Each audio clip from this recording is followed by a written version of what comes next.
नमस्कार दोस्तों, स्वागत है आपके अपने YouTube चैनल संस्कृत अड्डा पर। दोस्तों, आज की जो वीडियो इसमें हम करने वाले हैं आपके TTPT एग्ज़ाम के लिए महत्वपूर्ण क्वेश्चन प्रैक्टिस सेट को। और ये जो क्वेश्चन है आपके सभी एग्ज़ाम के लिए महत्वपूर्ण रहेंगे, चाहे इसमें आपका एकलव्य मॉडल वाला एग्ज़ाम है, क्योंकि आपके एग्ज़ाम के अब 2 दिन शेष रह गए हैं। 23 तारीख से जो आपके एग्ज़ाम हैं, और आज जो इसके हो सकता है एडमिट कार्ड भी आ जाए, तो आप चेक कर लीजिएगा। और जैसे ही कोई अपडेट आएगी तो आपको इस बारे में यहाँ सूचित भी कर दिया जाएगा। और इसके अलावा जिसने भी हरियाणा में स्टेट का एग्ज़ाम दिया था, तो उनका स्कोर कार्ड जो है वो भी आ चुका है, क्योंकि रिजल्ट तो पहले ही आ गया था। जिनकी बायोमेट्रिक हुई थी तो उन्हीं का ही जो स्टेट पास होता है। तो स्कोर कार्ड जो ये आ चुका है, आप देख सकते हैं आपके कितने मार्क्स किस सब्जेक्ट में आए हैं। और अगर आप हमारी इनसे पहले वाली वीडियो को अगर आप देखना चाहते हैं तो इसे आप हमारे चैनल की प्लेलिस्ट में जाकर देख सकते हैं।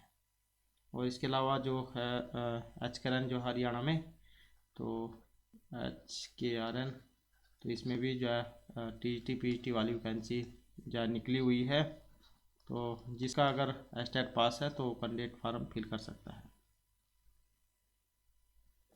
तो हमारा जो यहाँ पर पहला क्वेश्चन आएगा, ओदकांतम स्निग्ध जनहन गंतव्यम इति श्रूयते अहम कस्य है महर्षि कर्ण गौतमी शारद्वत या संग्रह। तो ये जो कथन है इनमें से किन का है, और या फिर ये जो यहाँ पर सुक्ति जो है इसमें क्या कहा गया था, क्या किन के थे कथन ये। तो इसका तो संबंध ऑप्शन सी से रहेगा, जो सारंग्रव है उनके तो हैं कथन। और यहाँ पर इसमें क्या कहा गया था, तो सारंग्रव कहते हैं इसमें कि स्निग्ध जन मतलब जो अपने सगे संबंधी जो होते हैं अपने लोग, इनका आगमन पानी वाले स्थान तक करना चाहिए। तत्प्रिय व्यक्ति को मार्ग में वहां तक छोड़ने जाना चाहिए जहां तक कोई नदी या तालाब हो। जैसे आपके घर पर कोई मेहमान आते हैं और आप उसे अपने घर के द्वार तक छोड़ने जाते हैं, तो इसी प्रकार से प्राचीन समय में होता था। और पंक्ति से आप समझ ही गए होंगे, अभिज्ञान शाकुंतलम जो उसमें से आई है, महर्षि कालिदास के द्वारा जो रचित है, श्रृंगार रस है इसमें। और अंकों की संख्या 7 है। इसके बाद है परवर्तताम प्रकृति थाई पार्थिव पुनः भूम परिगत शक्तिरातम भू अहम भरतवाक्य कस्मिन ग्रंथे उदीरित अस्ति। तो क्या है भरतवाक्य है। अब भरतवाक्य कहाँ पर होता है, जब नाटक का समाप्त हो जाता है, नाटक का जो एंड होता है समाप्ति, तो वहाँ पर आता है भरतवाक्य। और नंदी जो है नाटक के शुरू में आती है, जहाँ पर देवताओं की स्तुति होती है। तो ये भरतवाक्य है, आप याद रखिएगा।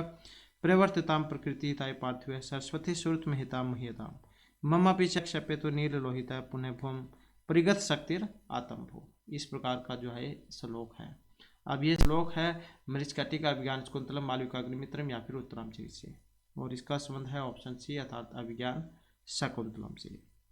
राजा जो है प्रजा के हित के लिए यत्न करे, वेदक द्वारा प्रकट की गई महिमा वाली वाक देवी का कोई परित्याग न करे, और सर्वशक्तिमान शंभु मेरे पुण्य जन्म को निवृत्त कर दे।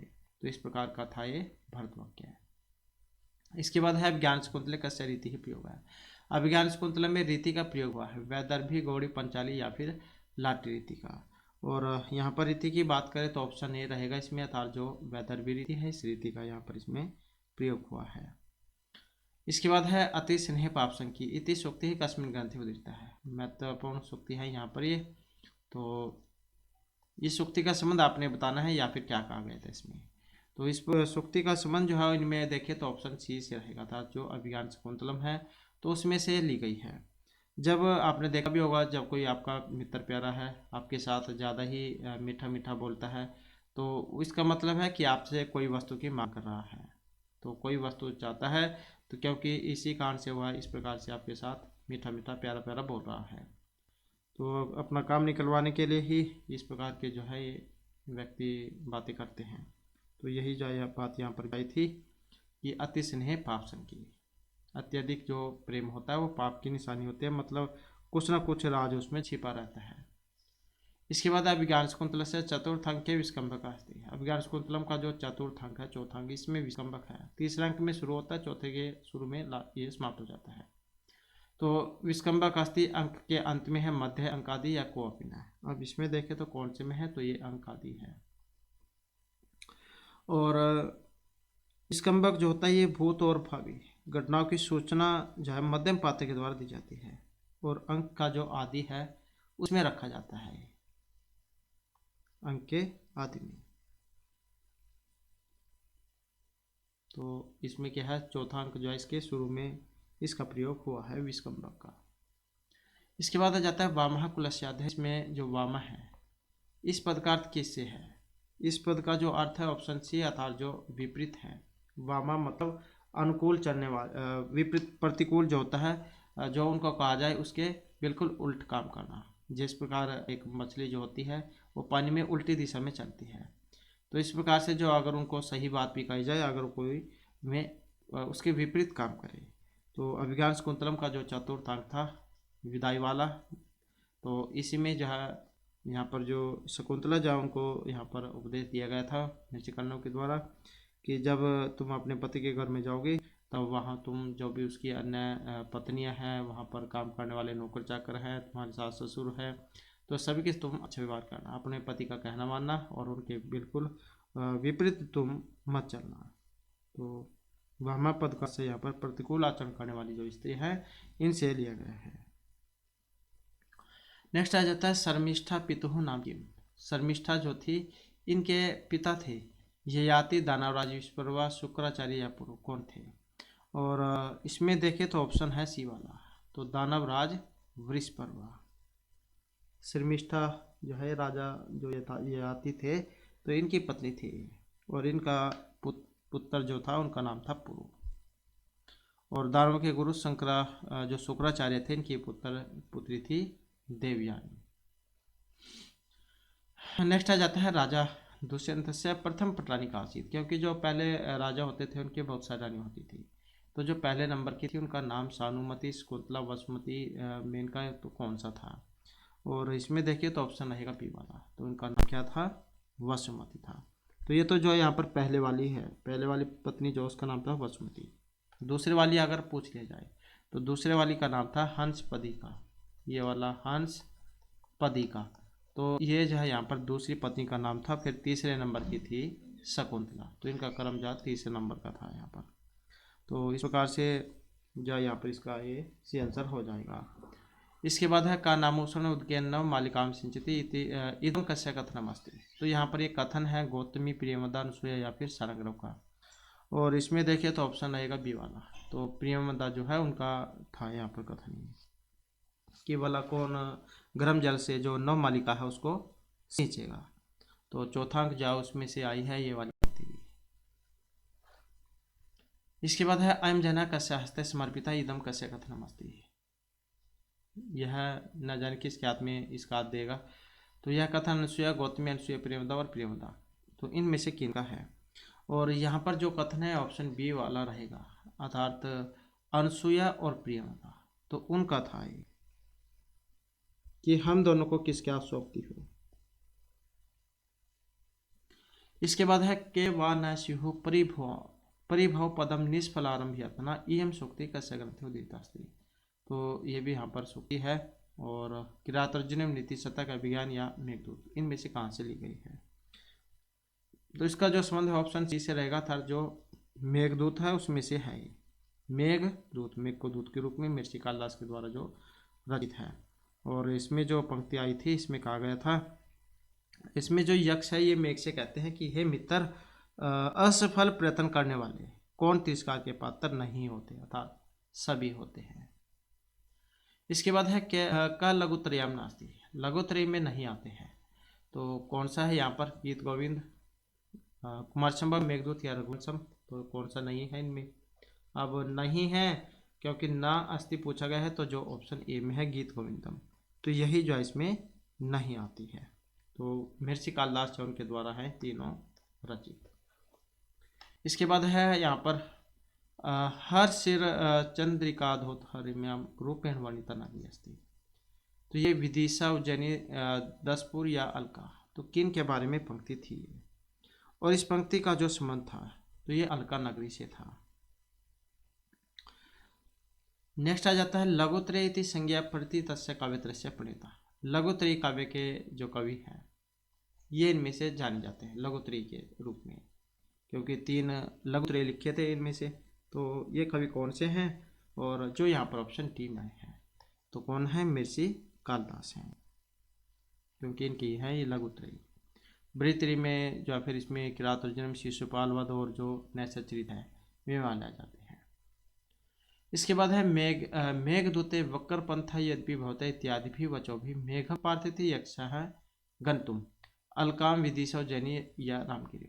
इसमें जब यक्ष जब मेघ को रास्ता बता रहे थे तब बताते हैं कि यद्यपि आपका रास्ता जहाँ टेढ़ा मेढ़ा होगा, लेकिन फिर भी आपको जो उज्जैनी के जो सुंदर दर्शन करने जरूर जाना चाहिए। तो उज्जैनी में जो महाकाल की जो नगरी है तो उसके दर्शन करने आपने जरूर जाना चाहिए।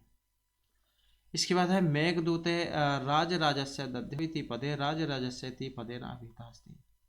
तो राजराजस्य ददो जो है यहाँ पर इसका मतलब यक्ष कुबेर इंद्रिया महाकाल किससे है, और इसके संबंध का अगर हम देखें तो ऑप्शन बी से रहेगा था, जो कुबेर धन के पति जो होते हैं तो उनके बारे में है।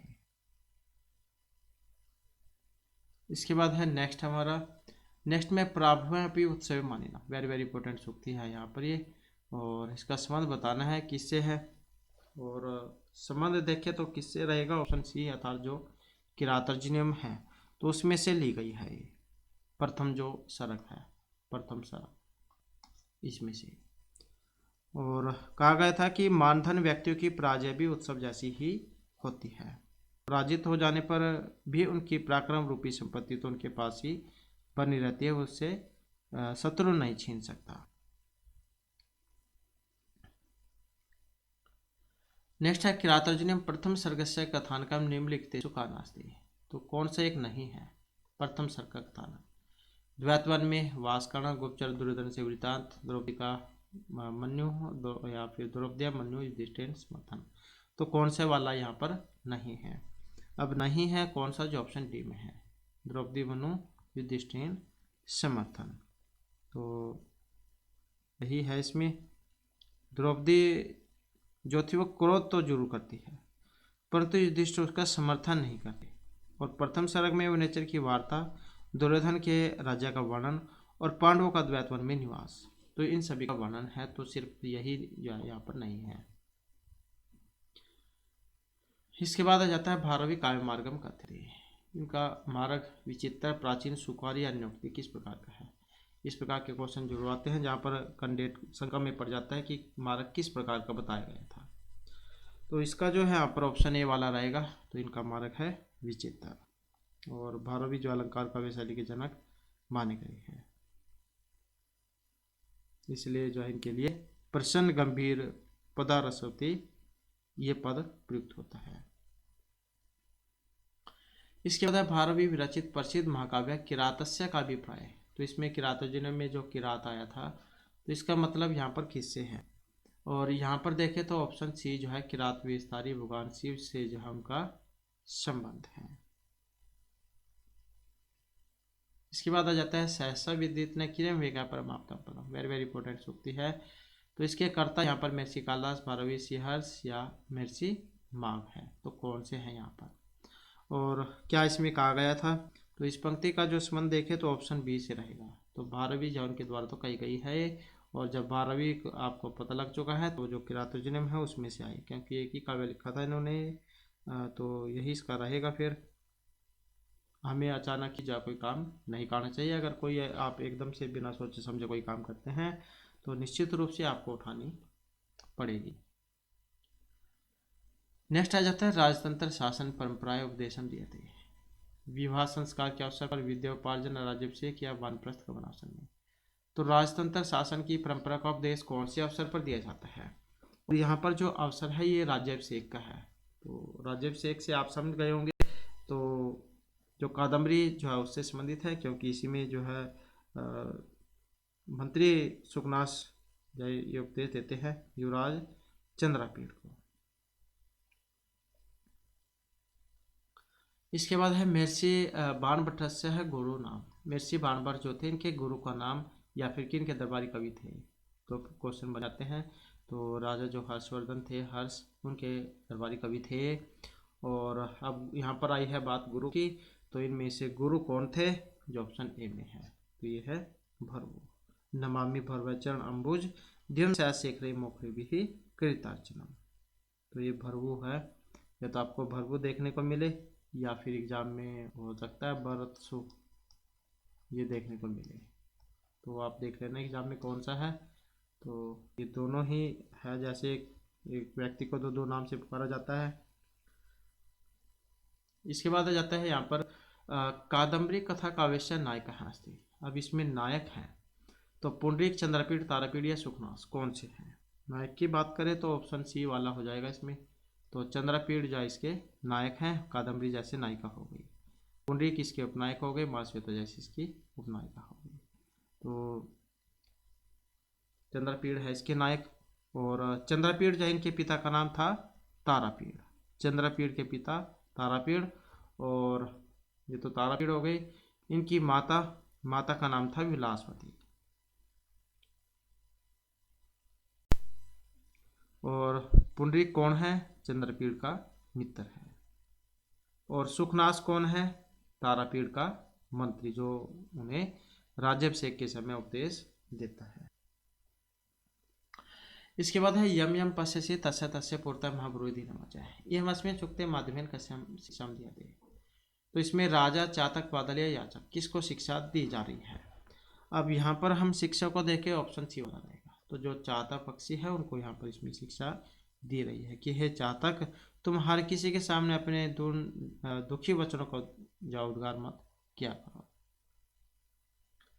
इसके बाद आ जाता है न ही गणितिक शुद्र जना है परिग्रह फलगुतम। अस्मिन पद्यांश से गणितीय पदस्य का अर्थ है गणना करने, विचार, संख्या या स्वतंत्र करने से है।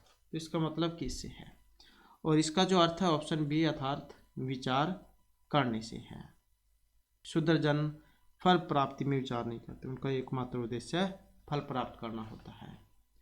इसके बाद है सूर्य निर्घणिता मुनौ विमतिता दैन्यम प्रियालापिनी। अस्मिन पदांत से निर्घणिता पदस्य का अर्थ है घृणा, शून्यता, निर्दयता, दुर्जनता या फिर सज्जनता। अब इसमें देखें तो ऑप्शन आएगा बी वाला। तो ये निर्दयता जो है उससे लिया गया है।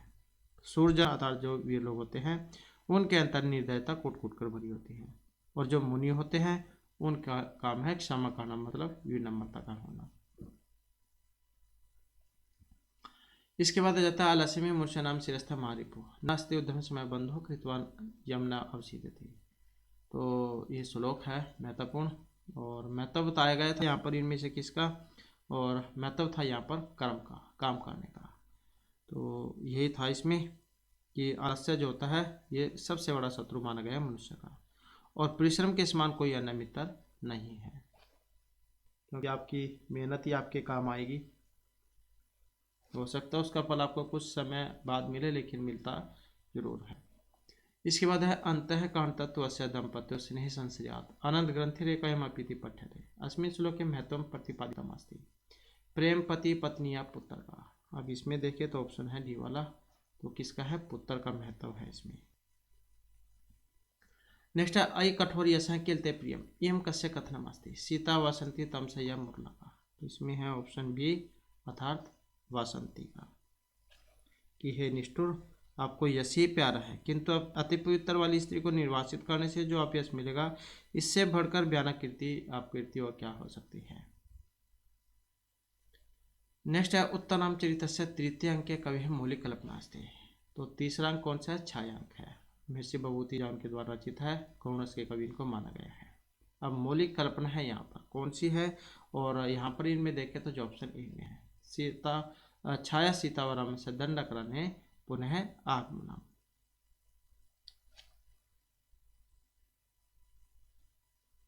और ये जो तीसरा अंक जो है इसका आरंभ तमस और मुरला जो है इनके आपस में वार्तालाप करने से होता है। इसके बाद छाया सीते से दंडकरण्य आगतवान रामस्य दर्शनी तृतीय पात्र अस्ति। अब जो तीसरा अंक जो था छायांक, इसमें सीता के साथ दंडकरण्य में राम के साथ और दूसरा जो पात्र था कौन था, भगीरथी, मुरला, तमसा कोई सा भी नहीं, और जो अन्य पात्र है तो ये तमसा है। और तमसा मुरला कौन है, अधिष्ठात्री नदी देवता। इसके बाद है पुनः दंडकरण्य आगतवान रामेण से केशम पत्र न भभूति तृतीय अंक वनिता। तो दंडकरण्य में जब राम के साथ अन्य पात्र आते हैं तो तीसरे अंक में इनके बारे में वर्णन हुआ था। तो तमसा, मुरला, वासंती या भगीरथी कौन थी। तो इनके बारे में जो वर्णन है तो ये वासंती है। इसके बाद है भागीरथी उत्तरामचरिते कस्य पूर्जा अहरम व्याजन सीता मानिति। वेरी वेरी इंपॉर्टेंट क्वेश्चन है। तीसरा जो अंक है छायांक, इसमें सीता को पूजा के बाने किसके मतलब पूजा करने के बाने लेकर आती है, शिव ब्रह्मा विष्णु या फिर सूर्य की। और इसमें रहेगा ऑप्शन डी, तो यह है सूर्य की पूजा करने के बहाने। इसके बाद आ जाता है एक और निमित्त वेदांत इधम मुक्ति उत्तरामचरित के शाम अंकेन संबंधित अस्ति। तो इसका संबंध बताना है आपने यहाँ पर इनमें से किससे है। तो जैसे कि हमने अभी बात भी की थी इसमें, तो इसमें जो तीसरा अंक है तृतीयांक छायांक, तो यही जो है यहाँ पर कौन रस वाला रहेगा। इसके बाद आ जाता है नेक्स्ट हमारा, नेक्स्ट में है भारतवर्षे सर्वप्रथम यवन शासन से बीजारोपण करियो। तो भारतवर्ष में सबसे पहले यवन शासन का जो बीजारोपण किया गया था, महमूद गजबनी, कुतुबुद्दीन ऐबक है, शहाबुद्दीन है या अलाउद्दीन खिलजी है। तो किन के द्वारा किया गया था यवन शासन का बीजारोपण। और यहाँ पर जो ऑप्शन बी में बताए गए हैं तो ये थे शहाबुद्दीन। कहाँ पर इनका वर्णन हुआ है, शिवराज विजय में, जो पंडित अम्बिकादत्त व्यास के द्वारा रचित है, 12 निश्वास में है, 3 विरामों में है, प्रत्येक में 4 निश्वास हैं। इसके बाद है घटिका शतक की उपाधि से अलंकृत किए गए थे, मिर्ची बाणभट्ट, भर्तृहरि, कालिदास या पंडित अम्बिकादत्त व्यास। घटिका शतक, तो घटिका शतक की उपाधि से अलंकृत जो किए गए थे तो ये पंडित अम्बिकादत्त व्यास, क्योंकि ये घड़ी में 100 श्लोकों की रचना करने की समर्था ये रखते थे। इसके बाद है इन्हें शब्द से तात्पर्य सेवक, स्वामी, गुलाम या पापी। तो इसका जो संबंध है ऑप्शन बी से रहेगा, अर्थात स्वामी से रहेगा। नेक्स्ट आ जाता है दम्भोली, इस शब्द का अर्थ वज्र, पंकज, प्रस्तर या भ्रमर से है। तो इसका संबंध है ऑप्शन ए, अर्थात वज्रम। वज्र मतलब जो पत्थर जो होता है, पाषाण, इनको कह देते हैं। नेक्स्ट आ जाता है ब्रह्मचारी बालकों पर अवतरात्यतिना प्रार्थना अकरोत। विद्याध्ययन, सभाश्रमी स्वान्यति, राजनीति या उपदेश समझिए। ब्रह्मचारी बालकों पर अवतरात्यतिना प्रार्थना अकरोत। तो इसका संबंध है किससे, ऑप्शन बी से, सब आश्रमेशु आनति। तो ब्रह्मचारी बालकों ने पहाड़ से उतारकर आने वाले योगीराज से, ब्रह्मचारी बालकों ने पहाड़ से उतरकर आने वाले योगीराज से अपने आश्रम में आने की प्रार्थना की थी। और कौन थे बालक, गौर सिंह और श्याम सिंह थे, खड़ग सिंह के पुत्र थे ये दोनों। इसके बाद है ध्यान अवस्थित भवादृश्य ज्ञाति कालवेग है, इदम उक्ति ग्रंथ से संबंधित अस्ति, कि मैं ध्यान में मगन था, इस कारण से मुझे समय के बारे में पता नहीं लगा। तो ये भी पंक्ति आई है यहाँ पर, शिवराज विजय जो है उसमें से ये ली गई है, तो ऑप्शन हो जाएगा सी वाला। इसके बाद है शहाबुद्दीन नाम नहीं यवन शासक निम्नलिखित किम न कुल हो। गजनी देश आक्रमण है, महमूद वंशजय दिल्लीश्वर पृथ्वीराज की हत्या या दहलियाम आक्रमण। तो शहाबुद्दीन जो यवन शासक थे इन्होंने एक काम नहीं किया था, तो ये कौन सा था, ये था दिल्ली के जो मतलब शासन करने वाले थे पृथ्वीराज, इनको मारना। इसके बाद है नेक्स्ट हमारा, और नेक्स्ट में आ जाता है सर्वनाम स्थान संज्ञा विधायक सूत्र, सर्वनाम स्थान संज्ञा करने वाला। तो कौन सा है ये, और ये है ऑप्शन बी में, सुड़ नपुंसकस्य। नपुंसक लिंग को छोड़कर अर्थात पुल्लिंग और स्त्रीलिंग में सु औजस अम औ इन प्रत्ययों की सर्वनाम स्थान संज्ञा होती है। कितने होते हैं, ये 5 होते हैं। इनसे पहले वाली वीडियो में हमने इनके बारे में पढ़ा था। इसके बाद आ जाता है इदुद्वेदिवचनम भवति, प्रातिपदिक प्रक्रिया सुप्यातादि। तो क्या होता है, और इसमें देखें तो ऑप्शन जो है कौन सा रहेगा, सी वाला हो जाएगा, इदुद्वेदिवचनम प्रक्रिया। तो क्या होती है, इनसे प्रक्रिया संज्ञा होती है। जैसे हरि है तो है, विष्णु इमौ है, गंगे अमौ है।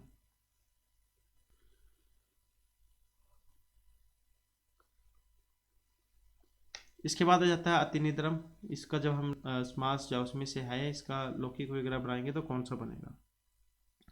तो लौकिक विग्रह की बात करें, ऑप्शन डी वाला हो जाएगा इसमें, निद्रा संप्रति न युज्यते। अव्यय विभक्ति इसमें स्मृति जो है ये सूत्र लगेगा इसमें, जिससे क्या है अव्ययभाव समास इसमें होगा, जिसमें सुर में अवयव उपसर्ग होता है। तो वहाँ पर होता है अव्ययभाव समास, इसकी पहचान यही है। इसके बाद है नेक्स्ट में रहेगा द्वियम्लम। तो यहाँ पर समास है। अब यहाँ पर बहुत से कैंडिडेट जो वो उलझ भी जाते हैं कि इसमें समास कौन सा है, क्योंकि ये सुर में देखें तो संख्या भी दी गई है इसमें, लेकिन ये संख्या नहीं है, नदीवाची होने के कारण अव्ययभाव समास इसमें होगा, नदीबीज जो सूत्र है इसके द्वारा। इसके बाद है यहाँ पर शुद्ध वाक्य है, तो आपका जो कारक प्रकार है उसमें से है, तो शुद्ध वाक्य इसमें कौन सा है। अब शुद्ध वाक्य की बात करें तो कौन सा रहेगा, ऑप्शन डी वाला हो जाएगा इसमें, क्योंकि यहाँ पर शुरू में देखें तो रजक है, रजक मतलब धोबी।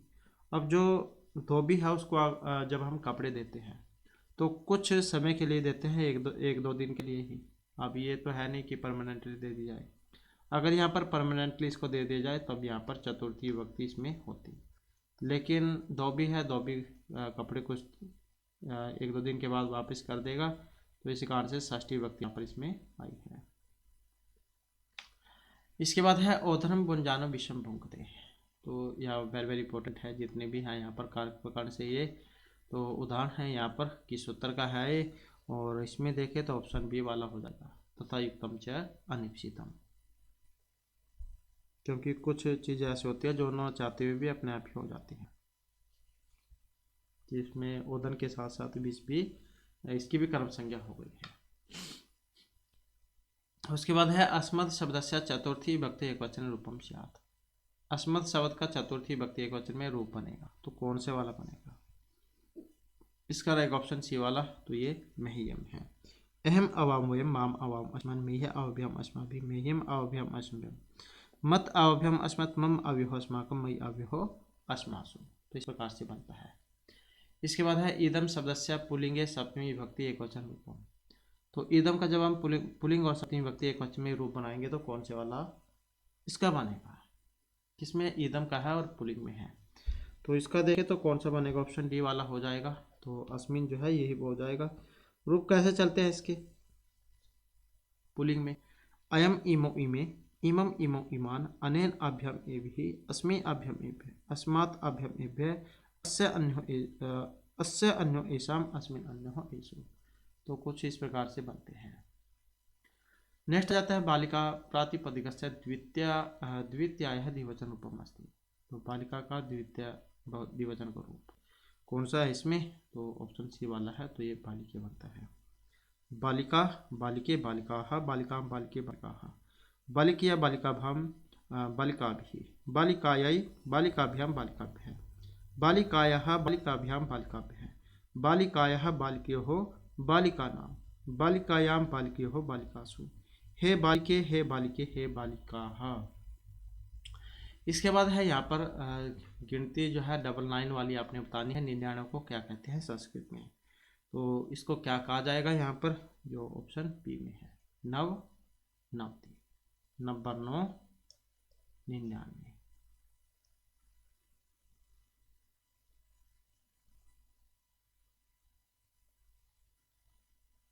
इसके अलावा 9 होता है, 80 जो है यहाँ पर कितना होता है 80, और 90 कितना होता है 90 होता है। इसके बाद है यहाँ पर नेक्स्ट में है आसन भविष्य से कृत्य प्रयुक्त होती, तो जैसे ये लकार है तो 10 है, गण कितने हैं, ये भी 10 हैं, तो ये जो भविष्यत काल है और भविष्यत में भी आसन भविष्यत, तो इसमें कौन सा जो है यहाँ पर लकार रहेगा, इसमें लकार की इसमें देखें तो ऑप्शन सी वाला रहेगा, अर्थात जो लिट लकार है उसका यहाँ पर इसमें प्रयोग होता है। लिट जो है ये लिट लकार होता है उसमें प्रोक्ष भूत वाले में बभू रूप भरता है जिसमें, और लिट ये भविष्यत वाला हो गया, और अंधातन जो होता है वो लंग लकार होता है, अंधातन लंग जो सूत्र है जिसमें लंग लकार करता है। इसके बाद राधा पत्रम लेखिष्यति इत्यस्य वाच्य प्रवर्तने लेख्य होती, इसका आपने क्या है वाच्य परिवर्तन करना है, जैसे राधा पत्रम लिखती है, अब जैसे कर्तव्य में है तो जब हम इसे कर्म में लेके जाएंगे, तो जैसे ये है यहाँ पर तो ये तृतीय विभक्ति में जाएगा, अब जब हम इसको तृतीय में लेकर जाएंगे तो लता होता है, जैसे लतिया बनता है, तो ऐसे ही फिर राधिया बनेगा, और ये प्रथमा हो जाएगा और ये आत्म पद में हो जाएगा, तो यही बन जाएगी इसकी। तो जब हम कर्ता से कर्म में बदलते हैं तब कर्ता में तृतीय विभक्ति होती है, और कर्म में प्रथमा होती है और क्रिया कर्म के लिंग वचन और पुरुष के अनुसार होती है। इसके बाद है यहाँ पर वाक्य बताना आपने किम करवानी थे, इसका अर्थ इनमें से कौन से वाला है, तो इसका ऑप्शन ए में मैं तुम्हारे लिए क्या कर सकता हूँ। इसके बाद है मैं यश नहीं चाहता हूँ, वाक्य का संस्कृत में अनुवाद कौन सा होगा, तो जब हम इसका बनाएंगे तो कौन सा बनेगा, ऑप्शन ए वाला हो जाएगा इसका, अहम यश न इच्छे। 56 ये नहीं है इसका, तो ये वाला बनेगा क्योंकि मैं है तो ये इसका नहीं है, इसका जो है यहाँ पर ये वाला होगा यश अहम न लिप्सामी, तो ये होगा इसका।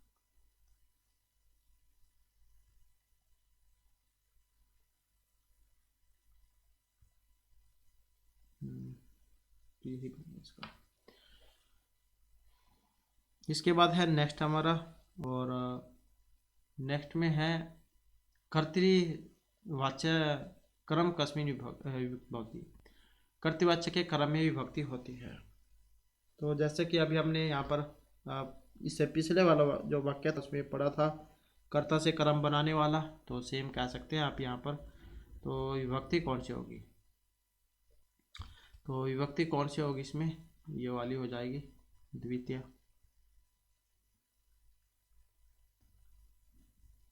तो इसमें कर्तृवाचक के कर्ता में प्रथमा और कर्म में द्वितीय होती है।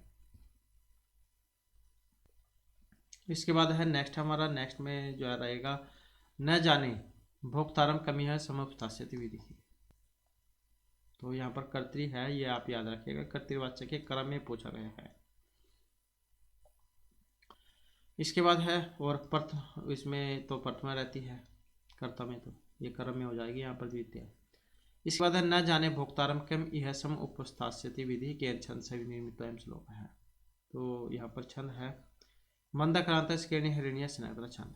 छंद की बात करें तो ऑप्शन सी हो जाएगा इसमें, कौन सा, शिखानी छंद। अनघ्रातम पुष्पम किशल्यम उन्मूलनम कर रूह रणविद्धम रत्नम मधु नव मनास्वादित रसम अखंडम पुण्य नाम फलम इव च तद्रूपम मनखम न जाने भोक्तारम कमी यह समय उपस्थास्यति विधि। तो इस प्रकार का था यहाँ पर इस शिखानी छंद में। लक्षण क्या होता है शिखानी छंद का, रस रुद्र चिन्ह यमन से बुला गया है शिखानी। इसके बाद फिर नेक्स्ट आ जाता है यहाँ पर खंड काव्य बताना आपने, इसमें कौन सा है। खंड काव्य की बात करें तो ऑप्शन डी सी वाला हो जाएगा इसमें, जो मेघदूत है यही है खंड काव्य। खंड काव्य एग्जाम में या फिर गीति काव्य हो तो यही है इसमें। इसके बाद है नेक्स्ट हमारा, नेक्स्ट में मेघदूत है यक्ष स्वस्तिक उत्तर। तो मेघदूत में जब यक्ष जाओ उनको श्राप दे दिया जाता है, उसके बाद फिर वो कहाँ पर रहते हैं, मानसरोवर मालवभूमि हिमालय या फिर रामगिरी पर्वत पर। तो यहाँ पर देखें ऑप्शन डी वाला है हमारा, तो रामगिरी जो पर्वत है वहाँ पर फिर वे रहने लग जाते हैं। और कितने दिन का शाप था इनको, तो 1 साल का। इसके बाद आ जाता है हितम मनोहारिचा दुर्लभम वचा कस्य मुक्ति है, हितकारी मनोहर वचन दुर्लभ होते हैं तो युक्ति है युधिष्ठिर वनेचा द्रौपदी या फिर अर्जुन की। और यहाँ पर देखें तो ऑप्शन सी वाला रहेगा इसमें, तो जो नेचर है तो यहाँ पर उनकी युक्ति है।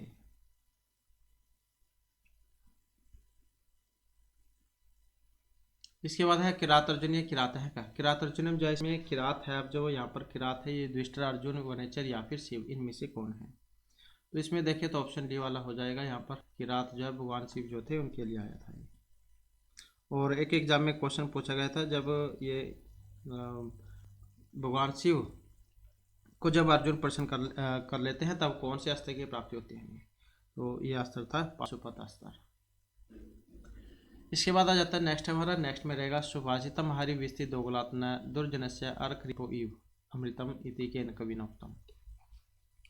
तो यहाँ पर भी एक ये सुक्ति युक्ति है और इसका संबंध बताना है इनमें से किन की है। और इस पंक्ति का संबंध देखें तो जो ऑप्शन सी है अर्थात जो मिर्ची बाणभट्ट जो है उनकी है। इसके बाद है नेक्स्ट हमारा, नेक्स्ट में रहेगा सर्वथन कंचन सपरिछंति श्री धर्माणाम उमतापः कस्मात् ग्रंथात एतत् वाक्यम उद्धृतम। तो ये पंक्ति बतानी है आपने और इसका संबंध देखें तो कौन सी आइन में से, और ये हो जाएगा ऑप्शन डी वाला अर्थात जो कादम्बरी है, कि ऐसा कभी हो ही नहीं सकता कि किसी भी सिरधारी को पीड़ा बिल्कुल स्पर्श ही न करे। इसके बाद है ज्ञानवद विदग्धुर बर्मापी नरम नरंजति। ये यहाँ पर इसमें अलंकार है। अब इसमें अलंकार कौन सा है, और इसमें देखें तो ऑप्शन ए वाला हो जाएगा। तो अतिशयोक्ति अलंकार है, सिद्ध तवे अध्यवसाय से अतिशयोक्ति नहीं करते हैं। तो जहाँ पर किसी बात को बड़ा बड़ा चढ़ा कर बताया जाता है तो वहाँ पर होता है अतिशयोक्ति। किसी वस्तु का लोक सीमातिक्रांत अतिशयपूर्ण वर्णन करना अतिशयोक्ति अलंकार होता है। इसके बाद है नीति शतक के कति श्लोक है, 50 शतक पंचविंशति या द्विशतम। नीति शतक यहाँ से आप समझ सकते हैं, वैसे नहीं अगर आपको पता लगता है तो शतक मतलब 100, तो 100 है इसमें जो महर्षि भतृहरि उनके द्वारा रचित है। इसके बाद है उत्तरामचरित में अंक है। अब इसमें अंक 7, 60, 8 या फिर 10, तो कितने अंक हैं इसमें? और अंकों की बात करें तो ऑप्शन ए रहेगा था 7 अंक है इसमें, और महर्षि जो भूपति उनके द्वारा रचित है। कौन से इसमें प्रथम जो अंक था इसका नाम चित्रवीथी और लास्ट का था गर्भांक, तीसरा था छायांक। इसके बाद है छायांक से योजना वर्तते महावीर चरित, मृच्छकटिक, मालती माधव या उत्तरामचरित में छायांक कौन सा है? तो छायांक जैसे कि अभी हमने बात की तो जो इसमें उत्तरामचरित है तो तीसरा अंक है, इसी का नाम है छाया अंक। इसके बाद है नेक्स्ट हमारा, नेक्स्ट में रहेगा पदमस्ति। तो पद होते हैं योग्यता, आकांक्षा, आसक्ति, सुप्तिकांत, संधि, समास रहित या अर्थवत प्रत्यय वाले। तो पद है यहाँ पर कौन से होते हैं, और जो ऑप्शन बी में दिए गए हैं तो सुबंत और तिगंत, तो ये होते हैं। अब सुबंत क्या होते हैं? जो आपके राम के शब्द रूप हैं, तो ये वाले होते हैं। और तिगंत होते हैं आपके जो धातुएं होती हैं, पठ वाली, पढ़ती पढ़ते पढ़ती, तो शुभ तिगंतम पदम पद संज्ञा होती है ये। इसके बाद आ जाता है अधोलिखित से वृद्धि संज्ञ का नास्ति। अब यहाँ पर एक वृद्धि संज्ञक नहीं है, कौन सा वाला यहाँ पर नहीं है, और नहीं है तो जो ऑप्शन बी में है वो तो यही नहीं है।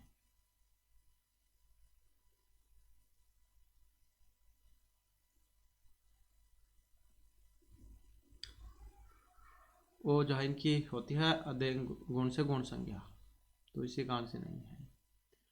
उसके बाद उपदा संज्ञा कैन होते हैं। उपदा संज्ञा होती है पर्यसनिकर्षा हलवनंतर संयोग अलवंत्यात्पूर्व उपदा या कृतादि समासस्य। अब यहाँ पर देखें तो ऑप्शन डी वाला है अलवंत्यात्पूर्व उपदा जो सूत्र है उसके द्वारा अंतिम अल के ठीक पहले वर्ण की उपदा संज्ञा होती है।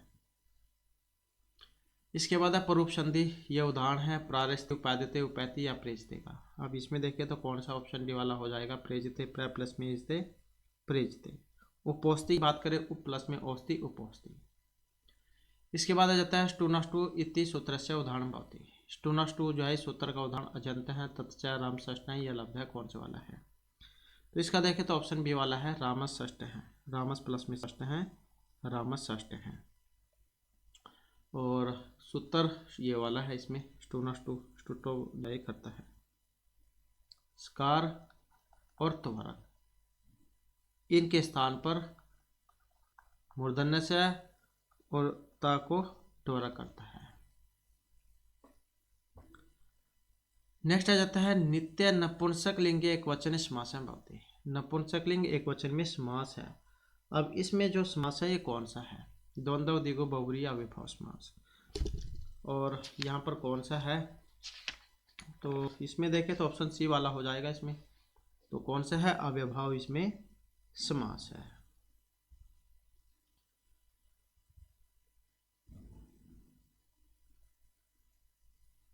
इसके बाद है नेक्स्ट हमारा, नेक्स्ट में है ध्रुवम, अपाय, अपदानम। तो ये जो ध्रुवम है इसका मतलब यहाँ पर स्थिर, स्थिरभूत, निश्चित अवधिभूत से है। तो ध्रुवम, अपाय, अपदानम पंचमी विभक्ति में तो ये लगता ही है, कारक प्रकार से है ये। तो इसका जो संबंध है ऑप्शन डी से रहेगा, मतलब अवधिभूत से है। अपाय अर्थात अलग होना। उसके बाद है सत संज्ञा को है, वेरी वेरी इंपॉर्टेंट है ये वाला। तो प्रत्यय जो है उसमें से है, तो सत संज्ञक है यहाँ पर कौन सा? कत, कतवतु, मतु, वतु, तवे, तवेत, अनियर या सत्रिशानच।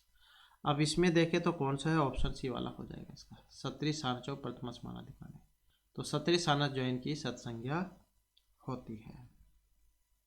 और कौन से काल में प्रयोग होता है इनका, ये भी आता है एग्जाम में, तो वर्तमान काल में लगता है ये वाला प्रत्यय सत्री सानच। कथ कथवतु जो इनकी निष्ठ संज्ञा होती है। इसके बाद है नेक्स्ट हमारा, नेक्स्ट में रहेगा मातृ शब्द है। मातृ मतलब माता। इसका तृतीय व्यक्ति वचन में जब हम रूप बनाएंगे तो मातृणा, मातृया, मात्रा या मातृ, कौन सा बनेगा? तो इसका बनेगा जो ऑप्शन सी में है, अर्थात जो माता है।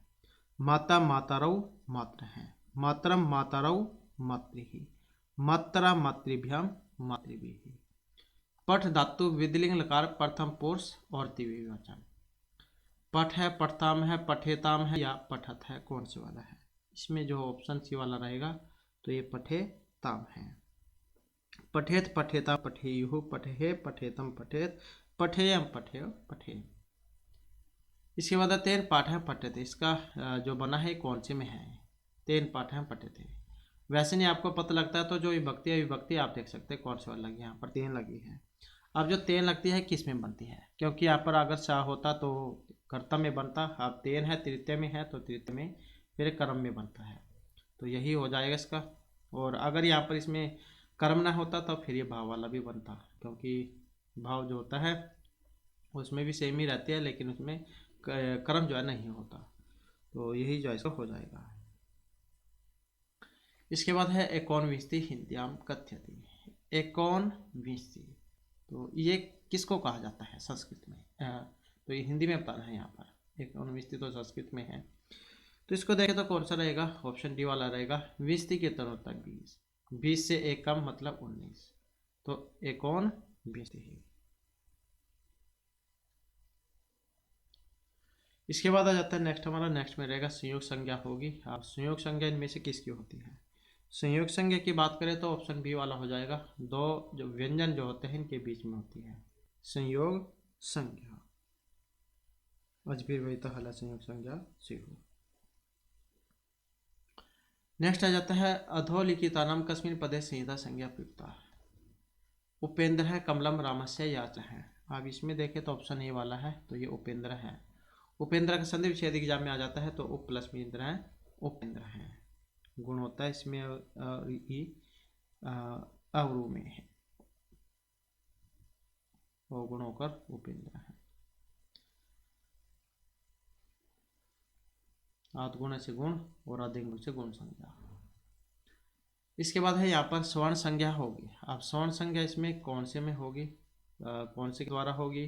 तो यहाँ पर देखें तो ऑप्शन डी वाला हो जाएगा इसमें, तुल्यस्य प्रथमम स्वर्णम। तो यही सूत्र है, स्वर्ण संज्ञा करता है।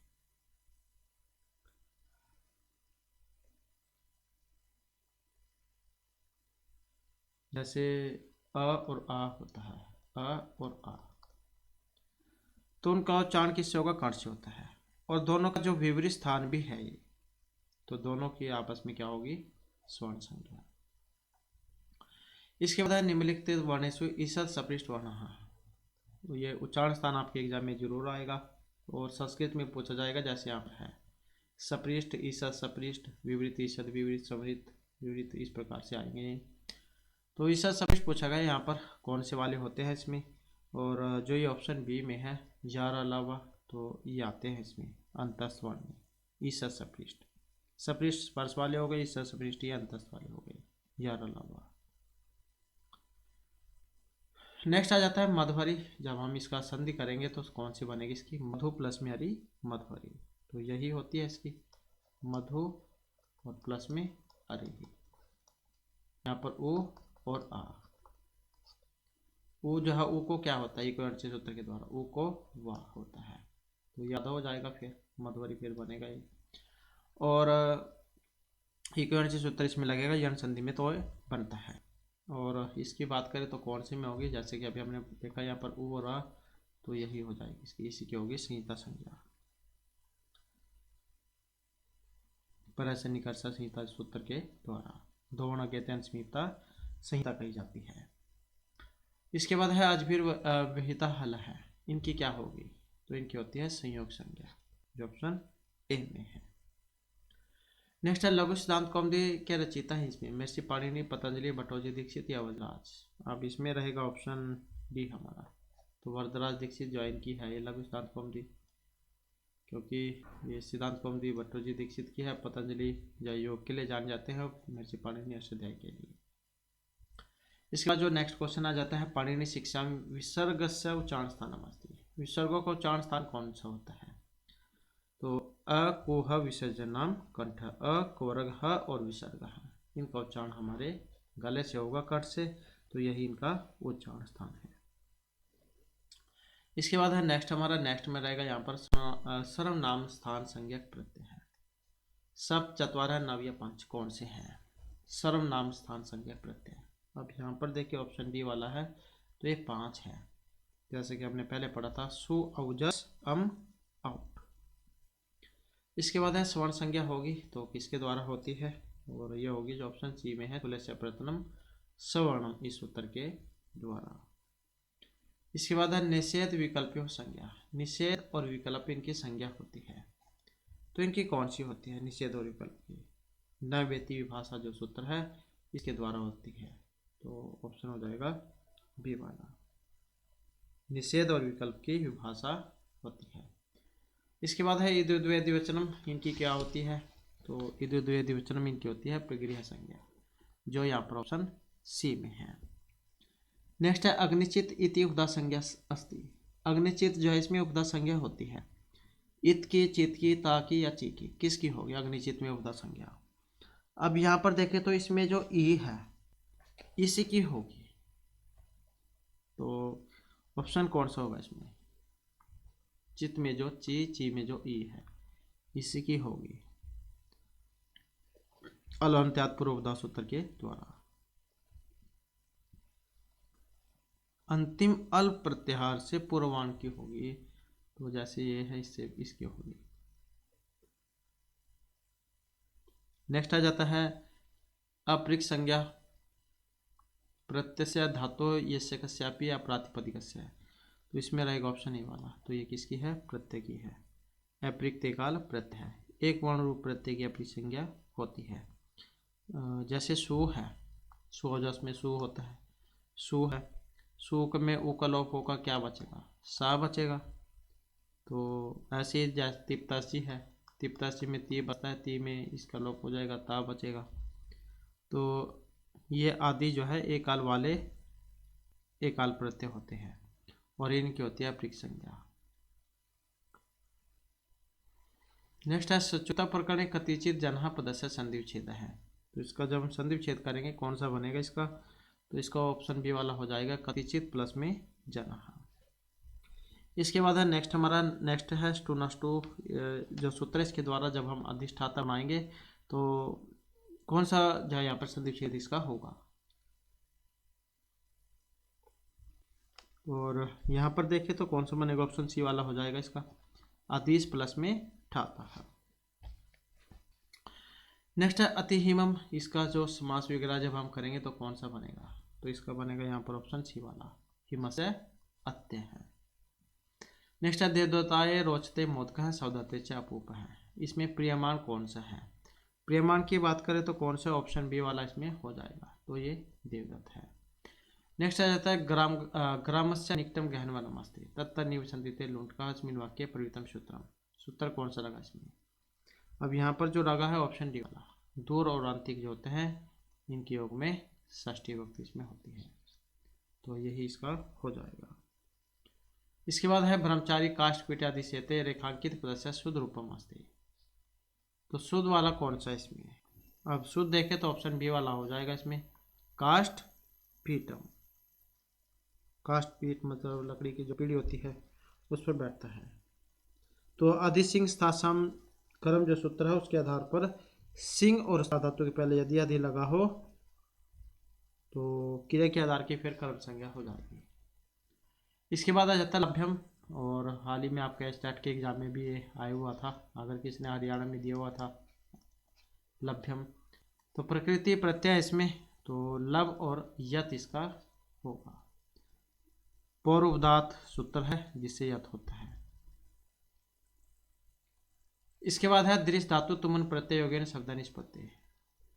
तुमन जोड़ेंगे तो कौन सा बनेगा, तो इसमें बनेगा द्रष्टुम। इसके बाद है शुष्क प्लस में कथ होने पर कौन सा बनेगा, शुष्क और कथ होने पर बनता है शुष्क है, तो ऑप्शन होगा ए वाला, वेरी वेरी इंपॉर्टेंट है। इसके बाद है यहाँ पर आत्मन है पद बनता है, तो कौन सा बनेगा यहाँ पर, और आत्मन है जो ये पंचमी में बनता है, आत्म है आत्मानव, आत्म है आत्मनम, आत्मानव आत्मन है, आत्मन आत्मभ्यम आत्मभि, आत्मने आत्मभ्यम आत्मभ्य, आत्मन है आत्मभ्यम आत्मभ्य, आत्मन है आत्मनो आत्मनाम, आत्मनि आत्मनो आत्मसु, हे आत्मन हे आत्मानव हे आत्मन है, इस प्रकार से बनते हैं। तो यही हो जाएगा इसका। तो इस प्रकार से जो हमारे इसकी क्लास में महत्वपूर्ण क्वेश्चन थे, नेक्स्ट वीडियो होगी इसमें आपके लिए नए जो महत्वपूर्ण क्वेश्चन है वो लेकर आएंगे। और हमारे साथ अंत बनाने के लिए धन्यवाद।